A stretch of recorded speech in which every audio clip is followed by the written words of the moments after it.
Matt, I'll just start by saying that at 4 o'clock today, I met with our swimmers and divers in what was maybe so far my most emotional moment as their athletic director. After great consideration of lengthy consideration of a number of factors, we made the decision to end our swimming and diving varsity program at the end of this academic year. So essentially having one more year of competition.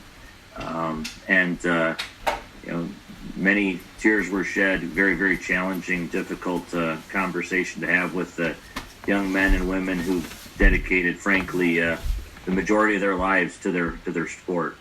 And you've all at some point heard me talk about our focus on success on the field of play, in the classroom, and in life. And although our programs have struggled in the pool, as it were, they have succeeded in every respect in their studies in the classroom and in preparation for doing great things in their futures. And so, an extraordinarily difficult decision, a very sad day for me personally, obviously for all of them and their coaches, and for Spartan Athletics. But I think at the end of the day, the right decision for Spartan Athletics. So with that, happy to answer any questions. For our first question, we'll go to Matt Charbonneau with the Detroit News. Hi, Bill. I feel like, and correct me if I'm wrong, back when mid-September, I believe it was, when the Big Ten announced they would be playing a football season, you suggested that, along with a lot of the other cost cutting you guys were going through, would give you guys a chance to potentially break even. Did I understand that correctly? And were you thinking of this as part of one of those cost cutting measures, or have things kind of changed as you've gone through the last few weeks in making this call?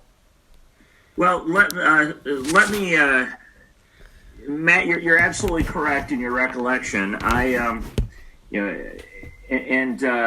think that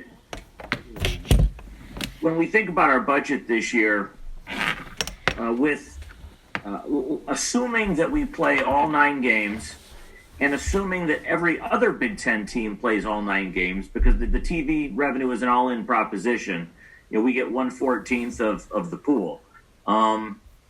Then that will help significantly. We will still be down somewhere in the neighborhood of $35 million, assuming that we don't have fans in the stands with the ticket, the premium seating, the seat premiums, and so on. So with all of the cuts that we've put in place, from temporary salary reductions to furloughs and the massive cost cutting we've done on the non-personnel side of the equation, it is my hope that should the TV revenue be fulsome, that we'll be able to break even or get very close. And as to swimming and diving, frankly, that there were a number of factors that went into it. Certainly, cost and budgetary savings is a factor. Their budget is about $2,070,000 ballpark. Although none of that really would be realized this year, because we plan on competing this year. And frankly, we will honor the scholarships of everybody that has received one, and continue to provide those students with academic and medical support. So there will be continuing expenses that will sort of create a tail for a number of years. Certainly, it does help us in the out years financially. I think that that was one component of a decision. It certainly wasn't the only factor. Just a quick follow-up is this: I know you hope this is all there is, but can you rule out any other potential cuts? Seems like you can't rule it out, but are you hoping to avoid any other cuts of programs? Yes. Yeah, I would say that that we have no plans to make any other program cuts. that I can see going forward. Thanks, You know, Bill. we are in a bit of a never say never world. If the pandemic runs for another 2 years at the pace it's currently running, I don't think any of us expect that. But one can imagine every kind of crazy scenario imaginable. But in all of our current modeling, we are where we are. Our next question will go to Kyle Austin at MLive.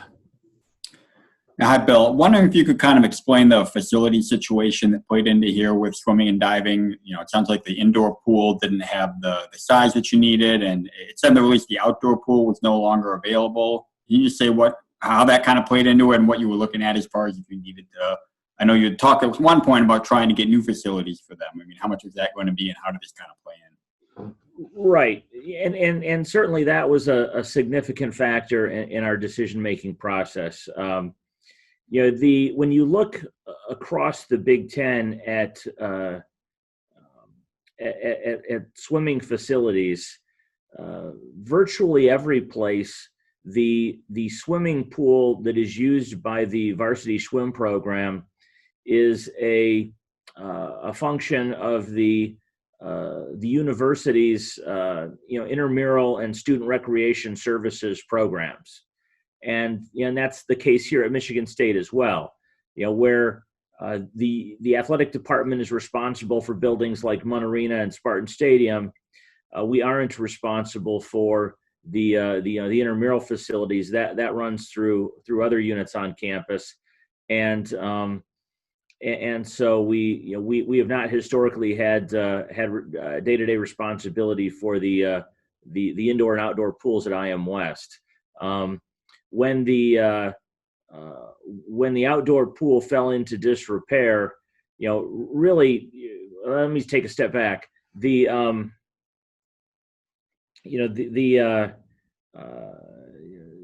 compete in the Big Ten in a competition pool, you've got a 25-yard pool that's typically 8 lanes. The Olympics compete in a 50-meter pool. And most recruited athletes who want to train for the Olympics as their end goal are looking for a 50-meter pool in which to do that. The nearest 50-meter pools to us, I believe, are to the west in Rockford and to the east in either Ypsilanti or Ann Arbor. And so when you don't have we used to have a 50-meter pool at least half of the year. When that pool went out of service and with no repair or replacement in sight, it took that offline for the entire year, and that left us with the IM West indoor pool, which is a smaller than standard pool, and makes both competition and practice very hard. And really severely limit somebody that's training with the hope of being an Olympic caliber athlete. So when I became athletic director, one of my first priorities was to see what could be done.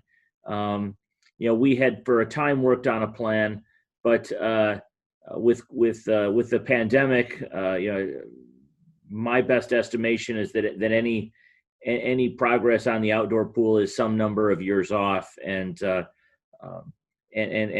without the capability of having a 50-meter pool, even anywhere in our community, it creates just a huge challenge to recruit elite athletes. For our next question, we'll go out to Lindsay Huddleston. Thank you. Hello, Bill. With the inspiration that sports provides so many people, how do you continue to instill hope when you have to have this kind of message during these uncertain times?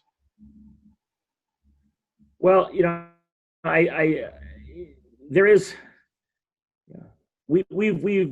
done a lot of soul searching and racked our brains, and there really is no good time to have a conversation like this, and certainly one could argue that now is worse than many, given the challenges that we're facing. I think in so many cases with the pandemic.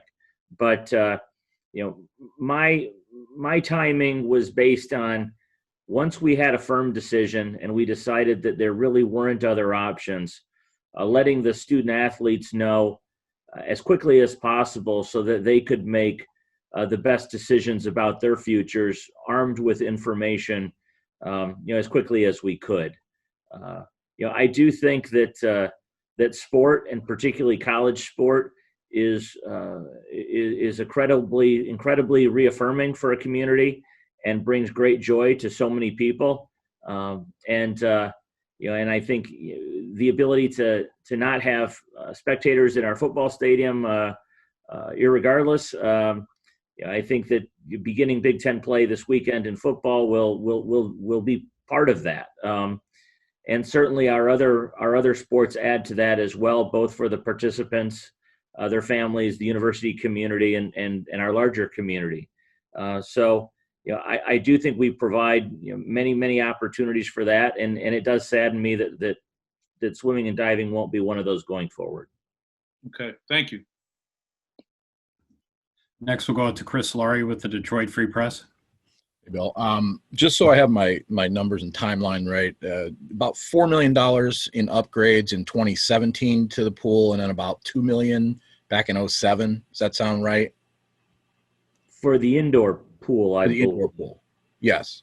Yes. And moving forward, in terms of the cost measures now, does that take the athletic department off the hook for any more improvements or anything else that goes on at IM West without having the program there? Well, yeah, the athletic department was a willing contributor to pool improvements with the indoor pool, because we were a user of the pool. So although it didn't sort of belong to us in the way that it wasn't under our jurisdiction, we certainly were willing participants in the upgrades, because as a user they helped all of us, and it was our fair share to help with. But I don't think there's an expectation of us continuing to support upgrades to the pools, to the degree that we're not using them. And as a follow, should there come a point where IM West is renovated, changed, or upgraded to include a pool, would you consider bringing back, has that conversation been had, bringing back the program at that point? And would you then also be contributing to that if they do get that plan? Or is it too early to say something like that? Yeah, I think that the outdoor pool, the 50-meter pool, when we costed that out about 2 years ago, the pool renovation was about $8.1 million, and then covering it with a permanent structure was estimated at somewhere between another $8 and $10 million. And when you look at what other universities do, those typically aren't athletics fundraise projects. They're typically university recreation center based projects.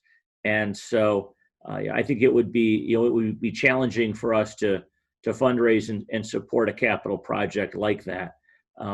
If the university were to do something at some future date, I don't. That was actually a question that came up when I spoke with the students earlier today, and I can't certainly make any promises. At the same time, I wouldn't rule anything out.